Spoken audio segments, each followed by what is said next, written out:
ಇದೀಗ ಒಂದು breaking news ಇದೆ. ವೈದ್ಯ ಲೋಕಕ್ಕೆ ಸವಾಲಿಸಿತು ಸಿದ್ಧಗಂಗಾ ಶ್ರೀಗಳು ನಿನ್ನೆ ಇಚ್ಛಾಮರಣವನ್ನ ಹೊಂದಿದ್ದಾರೆ. ಇವತ್ತು ಮಧ್ಯಾಹ್ನ 3 ಗಂಟೆವರೆಗೂ ಭಕ್ತರಿಗೆ ಅಂತಿಮ ದರ್ಶನಕ್ಕೆ ವ್ಯವಸ್ಥೆಯನ್ನ ಕಲ್ಪಿಸಲಾಗಿದೆ.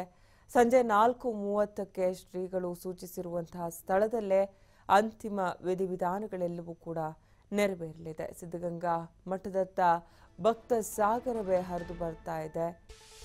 ನಿನ್ನೆಯಿಂದ ನಿರಂತರವಾಗಿ ದೇವರ ದರ್ಶನವನ್ನ ಪಡಿತಾ ಇದೆ ಭಕ್ತಗಣ ಅಂತಾನೆ ಹೇಳ್ಬೋದು. ಇವತ್ತು ಲಕ್ಷಾಂತರ ಭಕ್ತರು ಆಗಮಿಸುವಂತಹ ಒಂದು ಸಾಧ್ಯತೆ ಇದೆ. ಅದಕ್ಕಾಗಿ ಸಕಲ ವ್ಯವಸ್ಥೆಗಳನ್ನ ಕೂಡ ಮಾಡಲಾಗಿದೆ.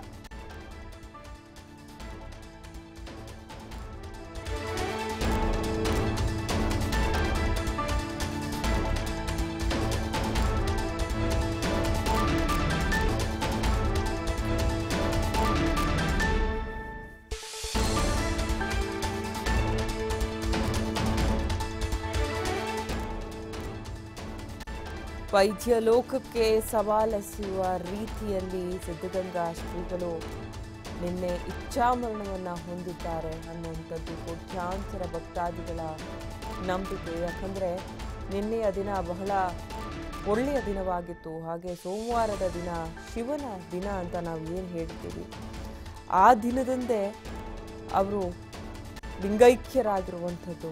ಹಾಗಾಗಿ ಇಚ್ಛಾಮರಣಿಗಳಾಗಿದ್ರು ಅವರು ಅನ್ನುವಂಥದ್ದು ಲಕ್ಷಾಂತರ ಭಕ್ತಾದಿಗಳ ನಂಬಿಕೆ. ಇನ್ನು ಇವತ್ತು ಮಧ್ಯಾಹ್ನ 3 ಗಂಟೆವರೆಗೂ ಕೂಡ ಭಕ್ತರಿಗೆ ಅಂತಿಮ ದರ್ಶನಕ್ಕೆ ವ್ಯವಸ್ಥೆಯನ್ನ ಕಲ್ಪಿಸಲಾಗಿದೆ. ಸಂಜೆ 4:30ಕ್ಕೆ ಶ್ರೀಗಳು ಸೂಚಿಸಿದಂಥ ಸ್ಥಳದಲ್ಲೇ ಅಂತಿಮ ವಿಧಿವಿಧಾನಗಳು ನೆರವೇರಲಿದೆ. ಸಿದ್ಧಗಂಗಾ ಮಠದತ್ತ ಭಕ್ತ ಸಾಗರವೇ ಹರಿದು ಬರ್ತಾ ಇದೆ. ನಿನ್ನೆಯಿಂದಲೂ ಕೂಡ ನಿರಂತರವಾಗಿ ದೇವರ ದರ್ಶನವನ್ನ ಪಡಿತಾ ಇದ್ದಾರೆ ಭಕ್ತಗಣ ಅಂತಾನೆ ಹೇಳ್ಬೋದು. ನಿನ್ನೆ ರಾತ್ರಿಯ ದೃಶ್ಯಾವಳಿಗಳನ್ನ ನೀವು ನೋಡ್ತಾ ಇದ್ದೀರಾ. ಇಡೀ ರಾತ್ರಿ ಸಾಕಷ್ಟು ಸಂಖ್ಯೆಯಲ್ಲಿ ಜನ ಬಂದು ನಡೆದಾಡ್ತಾ ಇದ್ದ ದೇವರ ಅಂತಿಮ ನಮನವನ್ನ ಸಲ್ಲಿಸಿದ್ದಾರೆ. ಇನ್ಯಾವತ್ತೂ ಕೂಡ ಶ್ರೀಗಳ ಅಂತಿಮ ದರ್ಶನವನ್ನ ಪಡೆಯುವುದಕ್ಕೆ ಸಾಧ್ಯವಿಲ್ಲ ಅನ್ನುವ